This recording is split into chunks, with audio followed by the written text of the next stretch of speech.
You know, one of the things that makes me most sad about this world, the way it is how it's so designed to corrupt us, to make us wicked, vengeful, hateful, sad, angry, violent. This world is designed to turn us into monsters.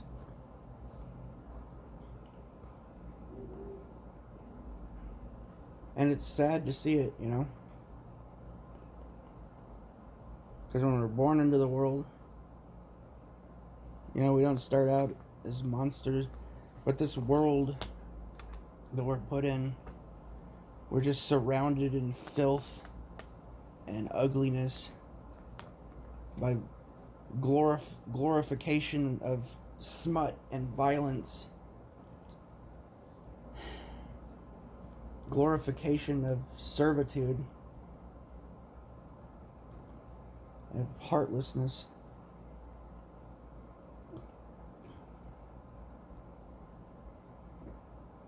And it's like, what are we supposed to do?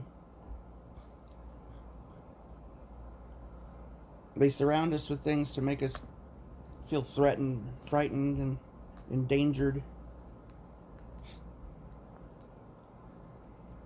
to pervert and corrupt our minds and make filthy our souls.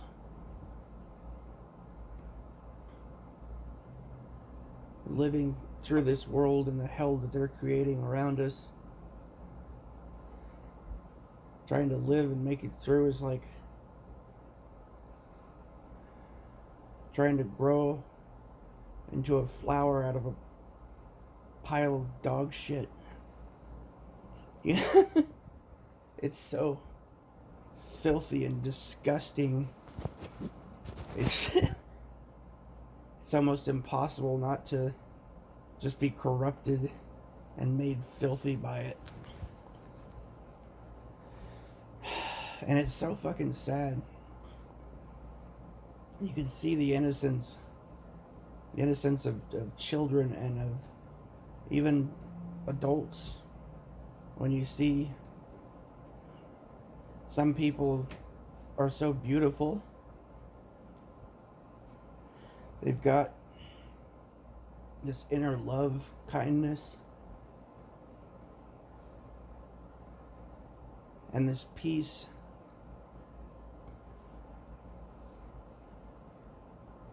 And everyone could be so beautiful, man. Almost everyone. If we just weren't corrupted by so many monsters. It's like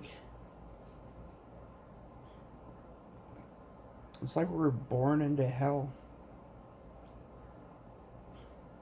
You know? Like, woe to you, inhabitants of the earth and of the sea, for the devil has come down upon you, having great wrath.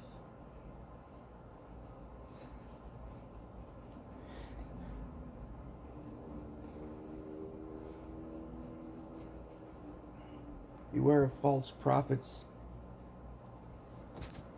who come to you in sheep's clothing, but inwardly are ravenous wolves. There's a lot of that going around, ain't there? And I see the ugliness in people, and even in myself sometimes.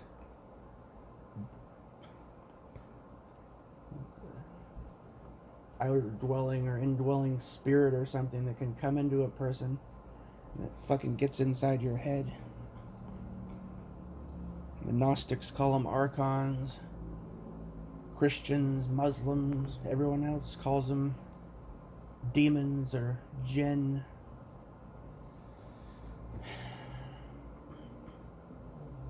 What was that guy? Off the left eye. I'm trying to remember. Swedenborg. Yeah, Swedenborg says that they're good and bad human souls, and that the bad human souls like to corruption in their lifetime, and they hang around and So then, say when they're someone who liked to drink too much when they were alive, when they die, they go and they hang around people who are drinking, and they get in their head, and they try to take possession of their mind and body so that they can feel the sensation of being drunk again. Things like that, you know? Sexual scent, like that these beings feed off of our energy. That's what Swedenborg basically describes. From what I know of, but it's strange, and I don't normally want to talk about the spiritual aspects of things because things just seems too strange, and I'm not sure what I believe about that, but I know that there is some sort of a dark force that it's like it's kind of like you know, freaking Star Wars or something, you know, the dark side, you know. There's like a parasite that feeds on our energy, that corrupts our thoughts and our emotions and feeds off of the darkness that it creates. Because it's easier to create darkness, to create ugliness, than it is to create beauty. But what I don't understand is why. And I guess in a sense, the nature of these things is that where you might look at a flower and see beauty, or the laughter of a child and the innocence, you might see beauty there. That would make them sick. They would be grossed out and disgusted by it. Where you might see a pile of dog shit on the ground and think gross, they see beauty. I don't quite comprehend why that would be, but these things seek to corrupt us, to destroy us.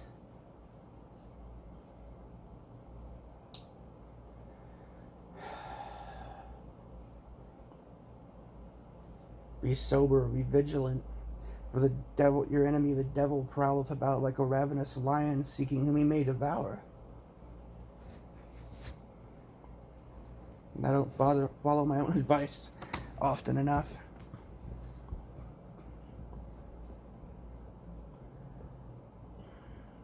It's strange to me how that works. Well, because it's like, you know, they say don't shit the bed, don't shit where you eat, you know. Why would they want to live in some horrible wasteland of ugliness and destruction? And if they went the other way, they could end up living in a paradise and have happiness and joy, right? Why would they hate us so much that they would sacrifice their own pleasure to make us suffer in misery? The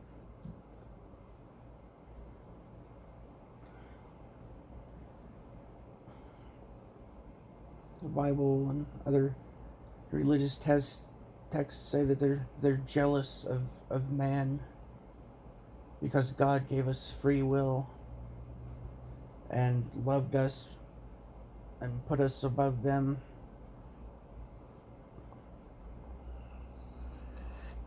Well, fucking get over it, man. You know? Why would it, you know, a demon or something, right, want to live in a shithole when they could be creating a paradise that they too could enjoy if they had a fucking soul, if they had a heart? They may not care about us, they may hate us, but by destroying us, by harming us, all they're doing is condemning themselves to utter destruction, you know?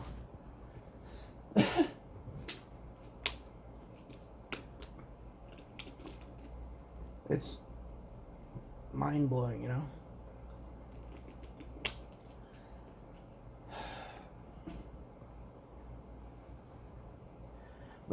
all this stuff, it seems so fake, though, you know? Why? Why would they show us all this stuff that goes on, you know? Like, if you were some kind of evil mastermind that wanted to just destroy everything or whatever, would you tell people about it, or would you just, you know? You'd think you'd sweep it under the rug instead of just fucking posting about. Like, they just can't help themselves. They're like, oh, we're gonna put out videos of us having cannibal parties and shit. Like, what? Why would you do that, you know?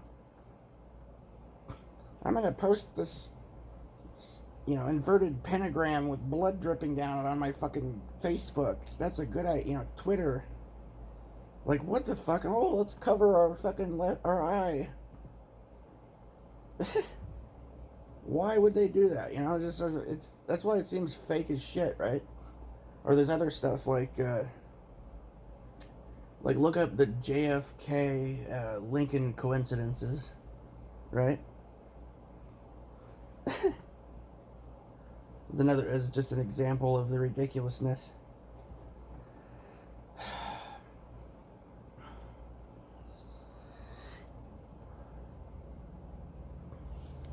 But yeah, it makes me sad having to live in this world and knowing it's like this filth living in this place. It's like trying to stay clean when you're up to your eyeballs in excrement in some sewer, just paddling your arms, gasping for air as fucking toxins and shit just goes down your throat. You're swimming for the surface. Like, it's filthy and disgusting, this place, and it makes you sick and it makes you more ugly.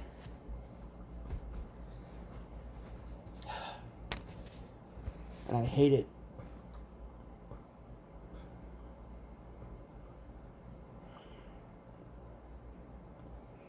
It seems like no one's really immune to it. I mean, there are people out there that have this rosy, sunshiny attitude that found a way to stay positive and think happy thoughts, and well, good on them, but I think a lot of them do that by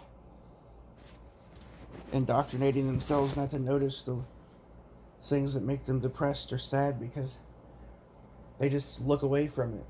They look away from the ugliness so that they can think happy thoughts. But by looking away, it's like pulling a blanket over your face when you're a little, you know, when you're like a kid, you have a nightmare, some ghost comes in the room or something. You just pull the covers over your face and hide under the blanket, waiting for him to go away. Well, that doesn't work when the monsters are real, man.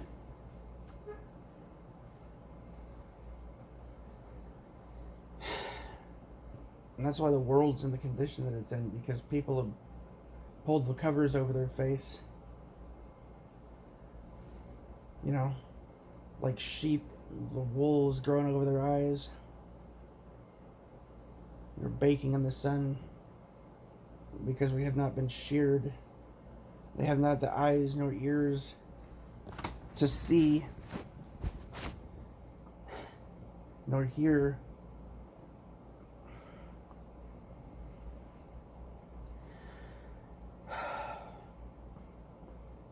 This world could be an absolute freaking paradise.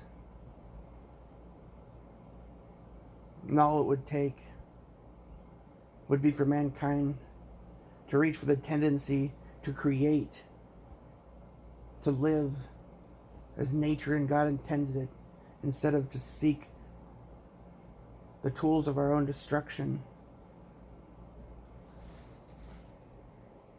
We let ourselves be corrupted and perverted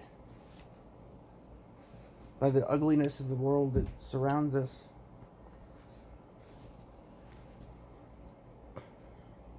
We're captivated by the ugliness.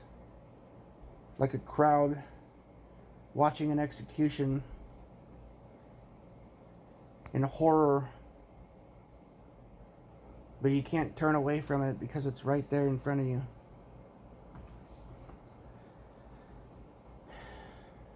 And that ugliness is a corrupting force that makes our souls filthy.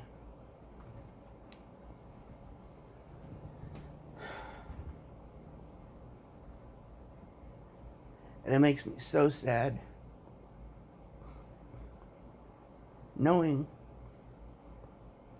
that inside of my heart, and even when I was a child, and not just me, but probably damn near everyone at one point or another, we had such beauty and such love, such purity and innocence in our heart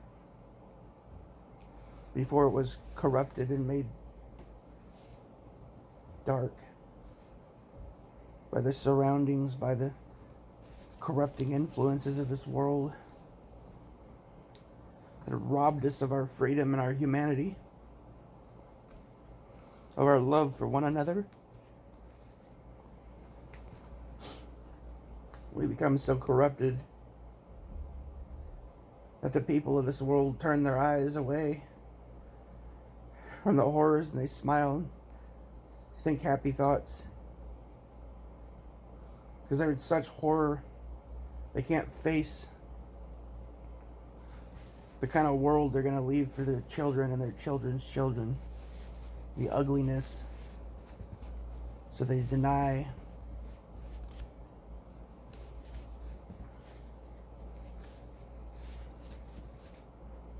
As we march closer and closer to absolute abject horror and tyranny, you look away.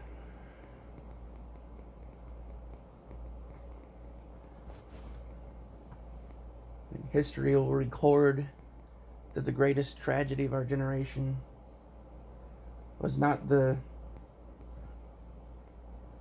God, I'm trying to remember Martin Luther King quote, not the strident clamor of the bad people, but the appalling silence of the good people. Yeah, something like that.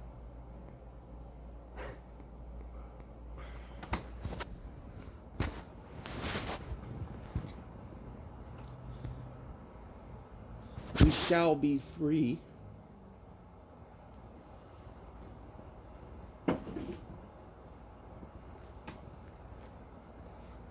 Isn't it about frickin' time? Isn't it about time?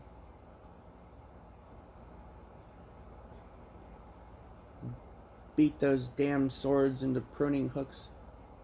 Beat your spears into plows. Right? If only. If only.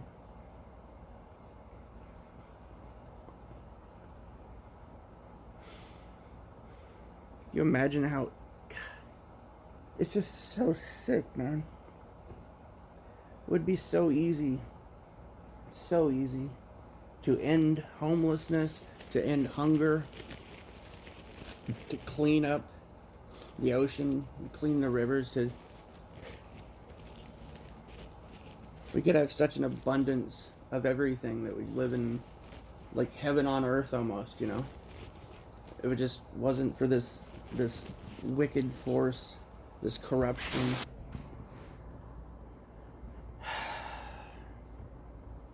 So tired of the filth of this world. And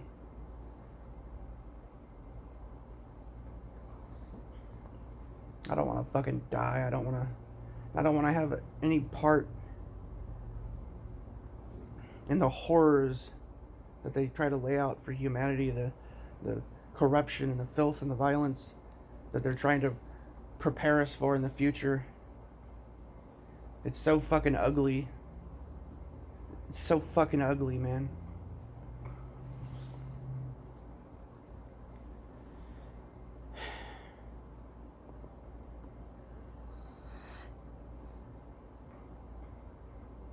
They want to make us all into monsters. want to make us ugly and filthy and dirty like them.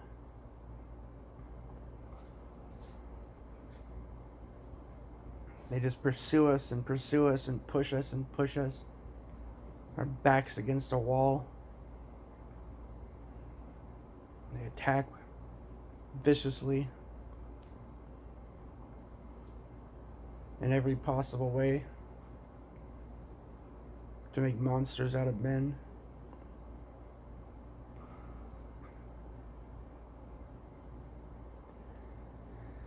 It breaks my heart to have seen the things that I've seen in this world, to have witnessed the corruption and the ugliness of it all.